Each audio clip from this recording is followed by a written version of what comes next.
In today's video, I'm going to teach you how to download Windows 10 Media Player.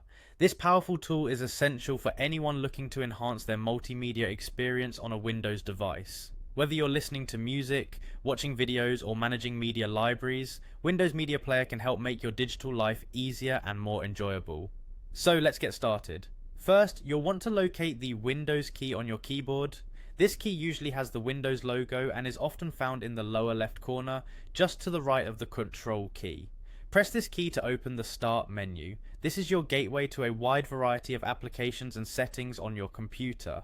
Once you have the Start menu open, the next step is to type Store into the search bar. As you begin typing, you should see a list of search results appearing.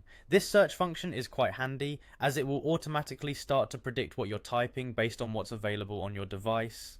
After you type in Store, look for the Microsoft Store in the list of results. Once it appears, go ahead and click on it. This will open up the Microsoft Store, which is your one-stop shop for apps, games, and entertainment on Windows 10. It's packed with a variety of tools and is the key to accessing Windows Media Player. You'll now be exploring the interface of the Microsoft Store. There's a search bar located at the top right corner. Click on this search bar and type Media Player. At this point, the store should present you with various options. Now from these options, you need to find Windows Media Player. Once you've spotted it, click on it to proceed to its dedicated page. This page contains detailed information about the application and user reviews, providing you with more context about what you're about to install.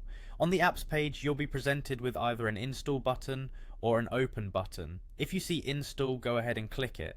The installation process will begin, and within moments, Windows Media Player will be added to your set of applications. If you've previously installed the app, you'll see the open button instead, allowing you to launch it directly. That's all there is to it. You now have Windows 10 Media Player installed on your computer, ready to play and organize your favorite media files. Remember, having a reliable media player can significantly enhance your user experience by providing seamless playback and media organization tools. Thank you for joining me today, and enjoy